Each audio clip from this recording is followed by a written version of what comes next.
আরজি করের পরে এই ঘটনাটা হয়েছে। মানে আমরা যখন ওনাকে ঘেরাও করেছিলাম যে উনি কেন ছেড়েছেন, তখন উনি বলছেন যে আপনারা এরম ভাবে ঘেরাও করে ঠিক করছেন, তো আপনারা চিৎকার করে কেন কথা বলছেন, আপনারা কথা বলবেন না, আপনাদের সাথে কথা বলতে আসিনি, এই ধরনের ব্যবহার করেছে, হাত নেড়ে এরম ভাবে ব্যবহার করেছে। পিতামাতা হওয়া এখনো কি স্বপ্ন? অ্যাপোলো ফার্টিলিটির সাথে আপনার পিতামাতা হওয়ার স্বপ্ন পূরণ করুন। বিনামূল্যে পরামর্শের জন্য কল করুন 9953922843। মানে এটা আনএক্সপেক্টেড একজন পুলিশ অফিসারের কাছে যিনি ডিউটিরত। সব থেকে বড় কথা, যখন প্রায় 3:20 বাজে তখন পুলিশরা এসে জিজ্ঞাসা করছেন আর কতক্ষণ, তোমরা আর কতক্ষণ থাকবে, আমাদের তো পরের 14 ঘন্টা ডিউটি রয়েছে, আর কতক্ষণ থাকবে। মানে ওনারা বিরক্ত হয়ে যাচ্ছেন, ওনারা চাইছেন আমরা যাতে চলে যাই। আমরা কিন্তু বলেওছি যে আমাদের আর বেশিক্ষণ না, শেষ হবে আঁকা, তারপরে আমরা চলে যাব। তারপরেই এই ঘটনা ঘটলো। ওই 11 সব থেকে বড় কথা, ওই 11টা থেকে 3:30 অবধি আমরা কিন্তু শান্তিপূর্ণভাবেই কাজ করছিলাম এবং বরানগরের মানুষ আমাদের সঙ্গে যোগদান করেছিলেন। এমনকি যাতে যানজটের সমস্যা না হয় আমরা রোডের একটা সাইডটাকেই ব্যারিকেড করে রেখেছিলাম, যাতে সচরাচর মানে গাড়ি খুব সচলভাবে চলতে পারে।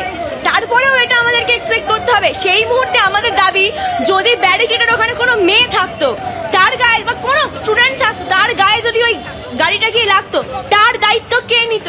প্রশাসন নিত?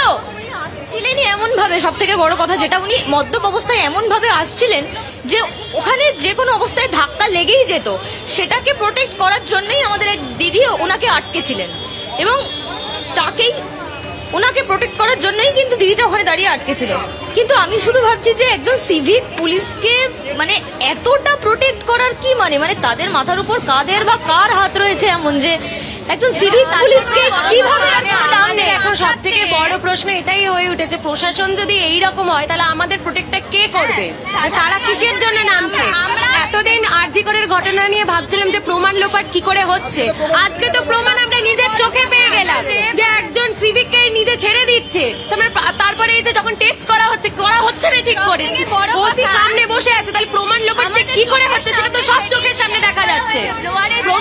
আমাদের চোখের সামনে চেঞ্জ করা হয়েছে, সেটিং চেঞ্জ করা হয়েছে। আমাদের যখন ঘেরাও করেছিলাম আমরা, ওই পুলিশ অফিসার যাকে ঘেরাও করা হয়েছিল উনি এক পা করে মেয়েদের দিকে এগিয়ে আসেন।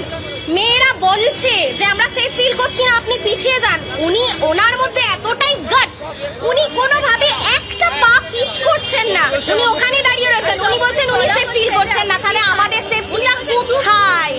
উনি প্রত্যেকটা কথা বলছেন চুপ চুপ চুপ, উনি প্রত্যেকটা কথায় আঙুল তুলছেন, ভ্রু তুলছেন, রীতিমতো অ্যাটিটিউড দেখাচ্ছেন। একজন প্রতিবন্ধী বয়স্কা মহিলা এসেছেন প্রতিবাদ জানাতে, ওনাকে আমরা বলছি যে আপনি দেখুন আমাদের পাশে কারা রয়েছে।